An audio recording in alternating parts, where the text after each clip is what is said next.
Fala pessoal, tudo bem? Trazer algumas informações para vocês a respeito das visitas dessa semana, algumas atualizações frente a algumas notícias que saíram nos últimos dias e, como prometido, estou fazendo em formato de vídeo pelos motivos que eu expliquei na última semana.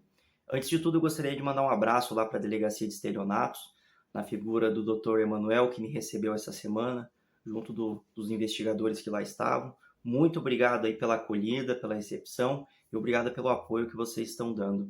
A gente vê ali no dia a dia a dificuldade desses profissionais em fazer um simples trabalho por falta de efetivo, por falta de recurso, e mesmo assim com muito esforço, eles entregam aí um trabalho muito digno, muito respeitoso para a população paranaense. Falta a gente vê no dia a dia deles e eu pretendo aí em outras delegacias para ouvir desses profissionais de que forma a gente pode ajudar ainda mais a instituição. A principal agenda dessa semana foi com o deputado Tiago Amaral, eu estive com ele ontem. O deputado Tiago Amaral, que é o atual presidente da CCJ, foi relator do orçamento do ano passado e eu já tinha conversado com ele algumas vezes, mais superficialmente nos corredores. Foi a primeira vez que eu tive a oportunidade de sentar com ele no seu gabinete e trocar figurinha, conversar um pouco mais. O principal assunto, obviamente, foi a emenda do ano passado, proposta pelo deputado Homero Marchese. Essa emenda não foi acatada, que nos deixou muito chateado na época, e o deputado me explicou mais ou menos como vai ficar essa situação para esse ano. Para resumir um pouco a conversa, me parece que há a intenção do governo, ele falou que é um assunto debatido dentro do governo, que precisa haver esse enfrentamento a respeito da segurança pública. Essa emenda ela não foi completamente rejeitada, ela foi inserida dentro de um outro contexto, e essa foi a explicação que ele mesmo me passou, para que se caso o Estado seja superavitário, né, se tem ali o excesso de arrecadação, que ele possa optar por convocar mais candidatos aprovados nos concursos. E cá entre nós, o Estado do Paraná está saudável economicamente, então eu creio piamente que através da acreditação suplementar, a gente possa ter mais convocações durante esse ano. Resumindo, foi mais ou menos isso, a conversa girou muito em torno de orçamento, e eu também fiz um pedido especial para ele, para que ele trouxesse esse assunto nas reuniões da CCJ. A gente sentiu um pouco ano passado que discutia-se muito pouco a situação da Polícia Civil. A segurança pública como um todo fez falta, mas especificamente o assunto Polícia Civil e o déficit do efetivo da Polícia Civil é um assunto que a gente quase não viu lá dentro. E eu fiz esse pedido para ele, em nome de vocês, é claro, aprovados, e em nome da sociedade paranaense, para que ele leve esse assunto para dentro da CCJ e debatam esse assunto com mais afinco. Pessoal, eu acho que o que está deixando vocês um pouco mais preocupados essa semana, eu recebi muita mensagem e peço desculpa de não ter conseguido responder todo mundo, é porque saiu o cronograma da escola de polícia e as datas da T2 não foram divulgadas. A gente falou semana passada com o Dr. Riad e no vídeo da semana passada eu coloquei para vocês que o governador estava em viagem e após esse retorno, que eu acredito que vai acontecer no dia 16, eles terão uma reunião para definir os quantitativos dessa segunda escola. Várias pessoas, várias fontes de lugares diferentes confirmaram que vai ter essa segunda turma. A própria instituição conta com essa segunda turma. Não bastasse isso, o governador ano passado confirmou que vai contratar as 100 pessoas que foram preteridas no primeiro chamamento. Existe também o decreto, um decreto de fevereiro do ano passado, comecinho de 2022, teve um decreto que fala sobre a reposição programada de servidores das carreiras civis do Paraná. Então, se vocês tiverem oportunidade, eu vou deixar aqui na descrição do vídeo o link para vocês lerem esse decreto e perceberem que isso já é uma lei. Ou seja, a reposição programada das vacâncias precisa acontecer. Já há um decreto para isso. É óbvio que tem toda uma questão de oportunidade e interesse da administração, mas existe esse decreto. Então, se existe o decreto, eu também acredito que existe interesse por parte da administração do Estado em fazer essa segunda turma. Então, antes que vocês fiquem aí preocupados, eu vi muita gente já dizendo que não vai ter mais turma, desesperados por causa disso, raciocine um pouco, respira, pensa um pouquinho antes de você ficar muito preocupado, porque isso só vai fazer mal para você e mal para as outras pessoas, porque geralmente vocês se preocupam e saem colocando isso nos grupos como se não houvesse amanhã.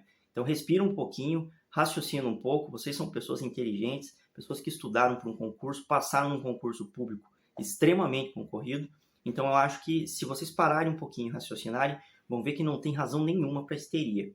Né? Existe uma série de confirmações, uma série de indícios, e eu acredito piamente que essa turma 2 ainda vai acontecer no primeiro semestre. Eu até anotei aqui o número do decreto para passar para vocês, é o 10.313, do comecinho de 2022. Eu vou deixar no link, mas se vocês quiserem pesquisar, está muito fácil de encontrar. Então, a reposição programada já é uma lei, ela tem que acontecer, e o próprio governador já confirmou. Dentro da minha concepção, não há risco da turma 2 aí não acontecer, tá?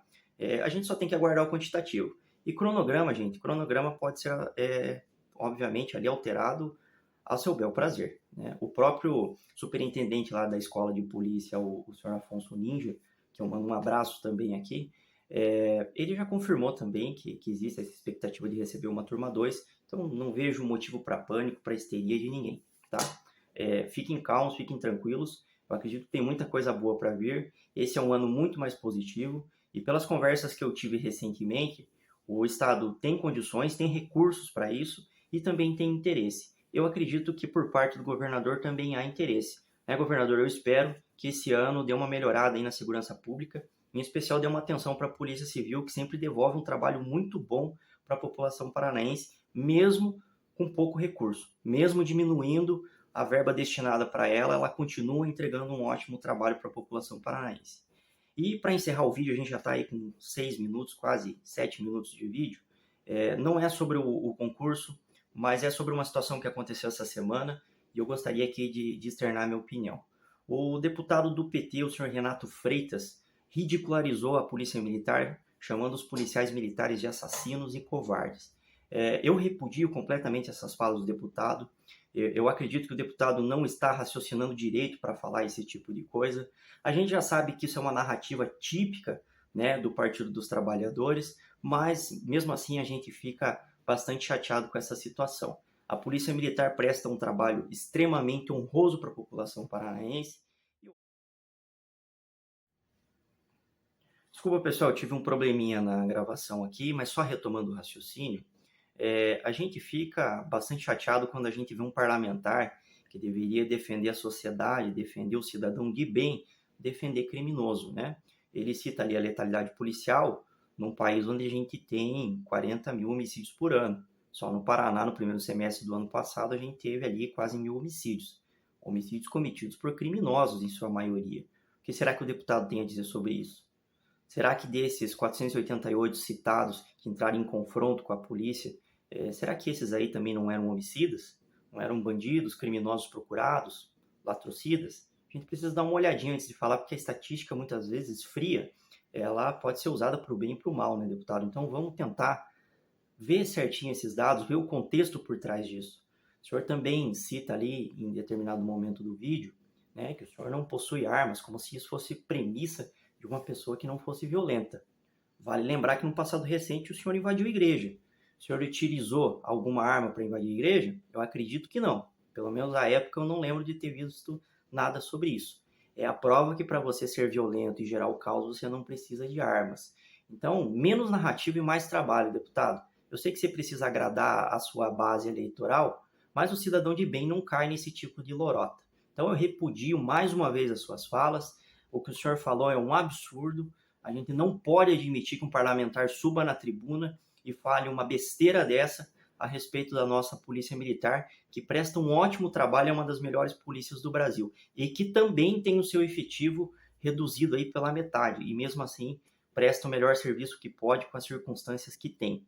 E, obviamente, mesmo nem sempre sendo respeitado e ajudado pela lei, que muitas vezes o policial ele precisa levar um tiro, ele precisa ter um companheiro que venha a óbito para ele poder se defender. Então é melhor o senhor sair aí da sua bolha marxista e vir para o mundo real para saber o que realmente acontece. Enfim, eram essas informações que eu queria passar para você. Vou encerrar o vídeo por aqui. Hoje, às 14 horas, tem uma reunião no plenarinho da Assembleia a respeito do decreto de armas. O doutor Tito estava convidando as pessoas pelas suas redes sociais para estar presente e eu vou estar por lá para acompanhar essas discussões. Na medida do possível, eu mando mais informações para vocês. Algumas informações eu nem posso tornar aqui públicas, então eu mando dentro dos grupos para a gente ir trocando ideia. Apoiem, gente, apoiem nas redes sociais, compartilhem vídeos, façam o possível, né? Quem pode ajudar de alguma forma, ajude, por favor, que a gente não vai desistir. Eu sei que é complicado, eu sei que a ansiedade bate, mas por favor, não abandone a causa, porque a pauta é muito maior do que a nossa pauta de aprovados. A pauta de segurança pública e de interesse público. Então a gente tem uma responsabilidade muito grande nas mãos. Beleza, pessoal? Um abraço, vamos seguir em frente, vamos seguir lutando.